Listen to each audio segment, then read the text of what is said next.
थी प्रोड्यूसर साहब ने, मामला टिक नहीं पा रहा है, जबकि आज का दिन सही था। एक तो सैंडविच सेशन था, आमतौर पे बढ़िया सेक्युलर मूव्स बनते हैं जब बनते हैं तो, और आज समीकरण अच्छे थे। कल बहुत पेन से आज ग्लोब की तस्वीर, यूएस का हैंडओवर डिसेंट था। हमारे लिए सबसे बड़ा सरदर्द आईटी सेक्टर था कल, जिसमें मैसिव पेन था। 5% वो सेक्टर इंडेक्स गिरा था, उसके लिए क्यूज अच्छे थे। गैप के साथ शुरुआत होने की तैयारी थी, हुई भी।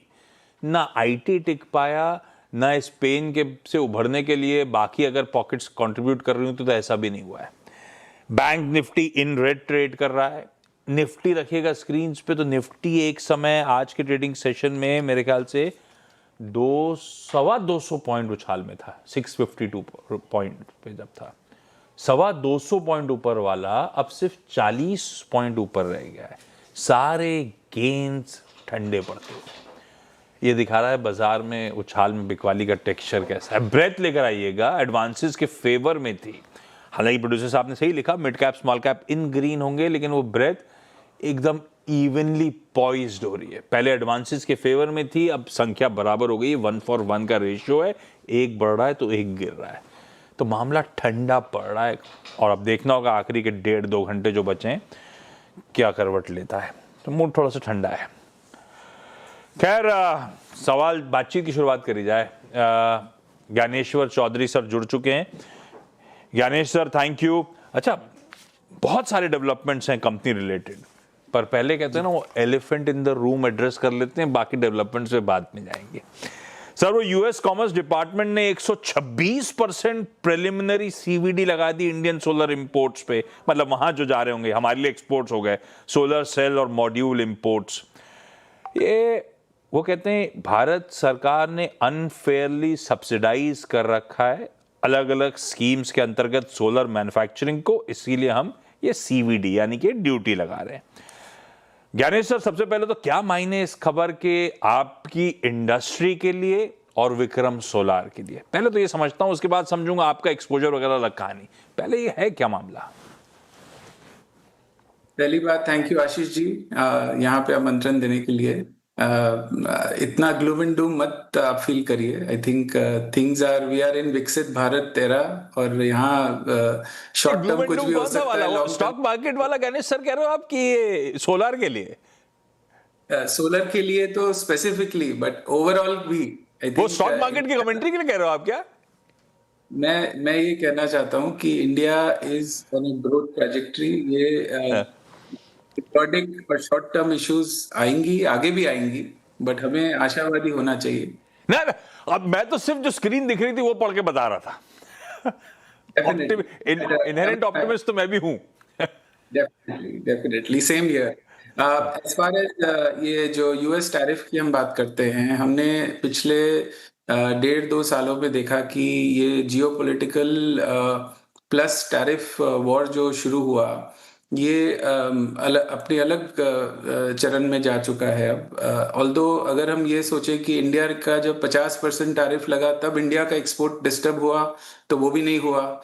और अब अगर 126% इंडियन सोलर मैन्युफैक्चरर्स पे टैरिफ लगा है, तो ये तो अनरीजनेबल बात है कि कुछ इम्पैक्ट होगा। इसका कारण मैं आपको समझाता हूँ। The tariff is placed on solar cell, whether on its own or as a module. Now इसका मतलब ये होता है कि सोलर सेल का ओरिजिन से ये टैरिफ निर्धारित किया जाता है, और इंडियन मैन्युफैक्चरर्स हमारे जैसे जो सोलर प्लांट अभी कमीशन कर रहे हैं, और वारी और अदर्स के जैसे जो लगा चुके हैं, वो सारा जितना भी सोलर कैपेसिटी सेल की है वो सब डोमेस्टिक में यूज कर रहे हैं, बिकॉज डोमेस्टिक में अभी काफी डिमांड है और आगे बहुत बढ़ गई है। सो इसका मतलब ये है कि जो इंडियन मैन्युफैक्चरर्स हमारे जैसे सोलर पैनल्स एक्सपोर्ट करते हैं, वो नॉन टैरिफ और लोअर टैरिफ रीजन से सेल लेके एक्सपोर्ट करते हैं, तो हमारे ऊपर ये टैरिफ लागू नहीं होता है। तो आप कह रहे हो ये लग रहा है सोलर सेल पे, चाहे वो खुद में भी एक्सपोर्ट कर रहे हो या एज अ मॉड्यूल एक्सपोर्ट कर रहे हो, और ये सोलर सेल के ओरिजिन पे डिपेंडेंट है। जितने भी सोलर सेल भारत में बनते हैं वो डोमेस्टिकली खप जाते हैं। तो फिर आप जो एक्सपोर्ट करते हो वो कौन से सोलर सेल होते हैं? वो आप भी कहीं से इंपोर्ट करके ला रहे होते हो क्या? Yes, absolutely. ये लोअर टैरिफ रीजन्स हैं कई सारे. There are tariff havens which are जैसे नॉर्थ अफ्रीका है और अदर रीजन्स हैं जहाँ पे पॉकेट्स में काफ़ी अच्छी मैन्युफैक्चरिंग एस्टैब्लिशमेंट शुरू हो गई हैं. हमारी सेल्स वहाँ से सोर्स होती हैं और वहाँ से इंपोर्ट करके मॉड्यूल बनते हैं और यहाँ से सोलर पैनल्स का निर्यात होता है. ओके, तो फिर आप जो भी एक्सपोर्ट कर रहे हो उसमें खुद का डोमेस्टिकली प्रोड्यूस्ड कुछ भी नहीं लगा रहे हो. तो जब आप एक्सपोर्ट ऑर्डर्स यूएस से आ रहे होंगे तो आपको वहां के कॉमर्स डिपार्टमेंट को दिखानी पड़ेगी चिट्ठी, भैया हमने तो यहाँ का इस्तेमाल ही नहीं कर रहा है. ऐसा करना पड़ेगा क्या? ओरिजिन दिखाना पड़ेगा, उसके बाद फिर आप पे ड्यूटी नहीं लग रही होगी, 126% सीवीडी नहीं लग रही होगी, ऐसा? एब्सोल्युटली. और ये आज से नहीं, ये सदा हमेशा से ऐसा ही दिखाने का प्रावधान है. तो इसमें कोई भी परिवर्तन नहीं आया. कोई असर नहीं होगा, हमेशा से ये प्रावधान है. मतलब इससे पहले भी हम हायर टैरिफ्ड प्रोडक्ट थे, अब ये हल्ला मच गया कि सीवीडी 126% हो गई. अदरवाइज ये सिनेरियो ऐसे ही कुछ था, ऐसा? नहीं, जैसे इंडिया के ऊपर अब जैसे 18% की यूएस इंडिया ट्रेड डील हुई तो 18% की बात हुई. अब वो घट भी के लग गया. 10% पे आ गया. जब ये नए सिनेरियो में हम बात कर रहे हैं, जब यूनिवर्सल टैरिफ डिक्लेयर किया गया, तो ये सिनेरियो जैसा इंडिया के लिए है वैसा हमारे लिए है. उसके अलावा कुछ अलग नहीं है. मतलब लॉजिकली आपकी बात on the face of it लूं तो इस डेवलपमेंट का हम पे कोई असर ही नहीं, कि हमारी एक्सपोर्ट के ऑर्डर पर कितनी भी कंट्रीब्यूट करती हो उसमें डोमेस्टिकली प्रोड्यूस सोलर सेल्स का इस्तेमाल हो ही नहीं रहा है, तो कोई फायदा ही नहीं है इस डेवलपमेंट का. ठीक है, तो अच्छा इस समय क्योंकि आपने ये तो एक पार्ट ऑफ द न्यूज हो गई, अब तो सारे सवाल ही गिर गए मेरे. मैं पूछना चाहता था, ट्रम्प साहब ये कराना इसलिए चाहते हैं कि सब लोग वहीं आके मैन्युफैक्चर करो भैया, मेक इन अमेरिका ही करो. आपने ऐसा कुछ सोचा क्या वहां पे बनाने का लॉजिक बैठता है कि नहीं बैठता है? लॉजिक जरूर बैठता है. हाउएवर, जहाँ इतनी वोलेटिलिटी है पूरे टैरिफ सिनेरियो में, हम अभी भी अपने ड्राइंग बोर्ड्स पे ये समझ रहे हैं कि what is the best way जिससे हम इस मार्केट में एंटर कर सकें. यूएस सेकंड लार्जेस्ट मार्केट है. हम पिछले 10 साल से ऑपरेट कर रहे हैं इसमें. And Vikram solar will continue to operate. एक और रिलीज, ये तो खैर ग्लोब के डेवलपमेंट से जो पता चले कि यूएस ने काउंटरवेलिंग ड्यूटी लगा दी. एक एनटीपीसी ग्रीन से ऑर्डर बैक करने का भी अपडेट आज सुबह सुबह आया था. वो अपडेट थे कुछ 300-400 मेगावाट 378 मेगावाट के high efficiency modules. Gyanesh sir, इस ऑर्डर को मिला के कुल आउटस्टैंडिंग ऑर्डर बुक हमारी कहां खड़ी हुई है, उसमें एक्सपोर्ट का कंपोनेंट कितना है, और जो भी एक्सपोर्ट होता है सिर्फ यूएसई मार्केट है, उसमें हमारा यूएस का एक्सपोजर कितना है इस समय उस ऑर्डर बुक का? हमने पहले एक्सपोर्ट की बात करता हूँ आशीष जी. हमने जब ये टैरिफ का चेंज ऑफ एनवायरनमेंट हमने देखा, तो पिछले साल 1.5 साल से हमने डोमेस्टिक सिनेरियो में काफ़ी पिवट करना शुरू किया. हमारा domestic order book currently 9 gigawatt के आसपास है और ये काफ़ी स्ट्रांग है और आगे और बढ़ती जा रही है, जैसे अभी आपने एनटीपीसी की अनाउंसमेंट सुना. सो इसको देखते हुए डोमेस्टिक सिनेरियो काफ़ी अट्रैक्टिव है. और एज फार एज एक्सपोर्ट का सवाल है, हमारा फोकस सिर्फ यूएस नहीं है.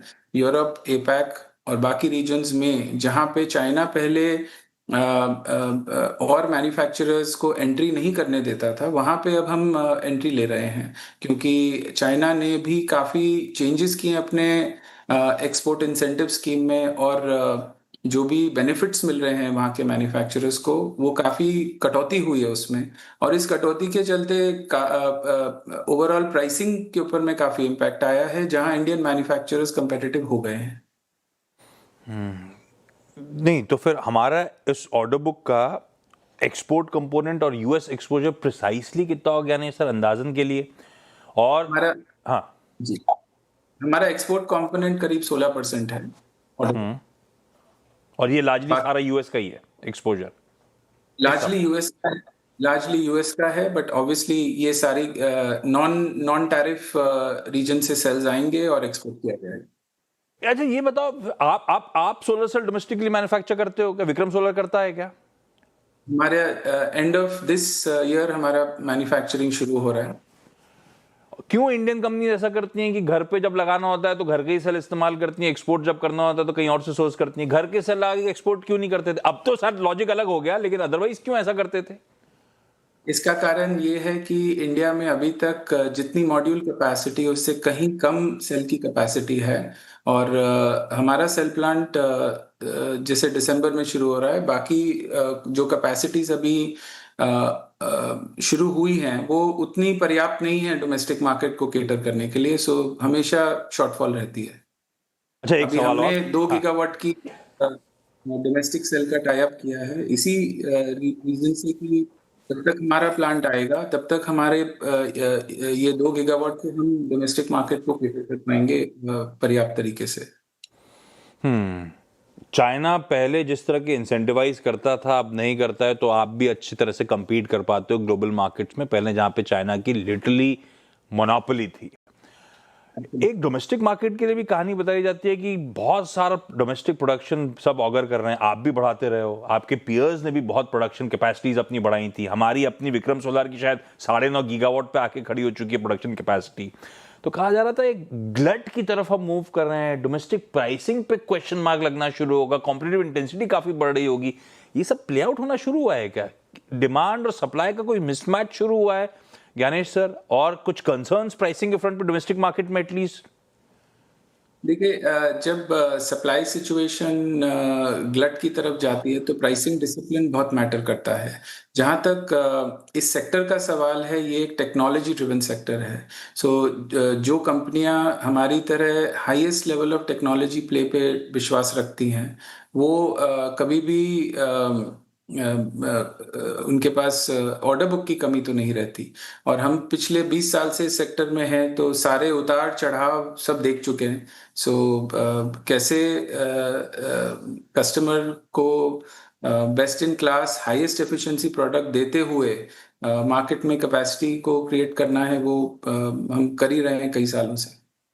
एक लास्ट सवाल, लास्ट क्वार्टर के नंबर्स प्लीज स्क्रीन पे रखिएगा। नंबर्स अच्छे थे और नंबर्स में हाईलाइट थी खास तौर पे solid operational performance Vikram solar का। पहले तो मेरा सवाल था कि इस फाइनेंशियल ईयर अगले फाइनेंशियल ईयर के लिए आप लोग back of the envelope calculation क्या लेके चल रहे हो, और उस पर ऐड करना चाहता था मैं कि यूएस वाली खबर के बाद वो मंजिल पाना कितनी मुश्किल हो गई, वो तो आपने क्लियर कर दिया कि कोनो दिक्कत होनी नहीं है। तो फिर क्या टारगेट्स लेके चल रहे हो FY26 एंड और FY27 के लिए सर? तो FY26 and we are on track. हमारा जो EBITDA लेवल्स है वो हम मेंटेन कर रहे हैं। FY27 में भी मेंटेन करेंगे, प्लस नई कैपेसिटी आ रही है जो ओवरऑल टॉप लाइन और बॉटम लाइन दोनों में बढ़ोतरी देगी। पता नहीं, एक सवाल और आ रहा है, ट्रम्प सरकार का ये एग्रेसिव स्टैंस, हालांकि वो स्टैंस जो रखा ट्रम्प सरकार ने सोलर सेल के ओरिजिन से, आपने समझा दिया कि उसका ज्यादा फर्क नहीं पड़ेगा, पर ये जो स्टैंस एग्रेसिव ले रही है वहां की एडमिनिस्ट्रेशन, वहां पे डोमेस्टिक कंपनीज जो आप लोगों से ऑर्डर्स जो आपको डोल आउट कर रही हैं, कल को हाथ खींचेंगी क्या? जब एडमिनिस्ट्रेशन ने इंडिकेशन दे दिया है तो मत ही जाओ भारत, मत ही करो उनसे धंधा, ऐसा होगा क्या? देखिए, आप जितना भी डोमेस्टिक यूएस मैन्युफैक्चरिंग की बात कर लें, इंडिया और चाइना, इंडिया में आपने बताया कि काफ़ी कैपेसिटी है, तो उस कैपेसिटी के चलते इकोनॉमीज ऑफ स्केल इकोसिस्टम इतना एडवांस हो गया है, जिसके चलते यूएस मैन्युफैक्चरिंग और इंडियन मैन्युफैक्चरिंग में काफ़ी गैप है। सो इंडियन मैन्युफैक्चरर्स जिस तरह से प्रोडक्ट कन्वर्ट करके एक्सपोर्ट कर सकते हैं एट व्हाट लेवल्स, वो यूएस मैन्युफैक्चरिंग अभी तक उस लेवल्स पे नहीं आई है, और शायद ना भी आए, बिकॉज कन्वर्जन कॉस्ट इसमें काफ़ी मायने रखता है और यूएस मैन्युफैक्चर्ड कॉस्ट भी काफ़ी ज़्यादा है। Perfect Gyanesh sir, thank you so much इस इंपॉर्टेंट दिन वक्त निकालने के लिए, ना सिर्फ खबर, पूरे डेवलपमेंट पे, सब पे बातचीत करने के लिए थैंक यू। ब्रेक ले रहा हूं, ब्रेक के मामला ठंडा पड़ता हुआ भारतीय बाजारों का पूरी तरह। आज के इंटरेस्टिंग दिन, बढ़िया क्यूज को हम कैपिटलाइज नहीं कर पाए, सारे गेन्स गवाते हुए। खैर, आखिरी का 1.5 घंटा बेहद इंटरेस्टिंग होगा। कल की मंथली एक्सपायरी से पहले डिटेल कवरेज देखिए ब्रेक के उस पार आज के कमाई का अड्डा में। नमस्कार।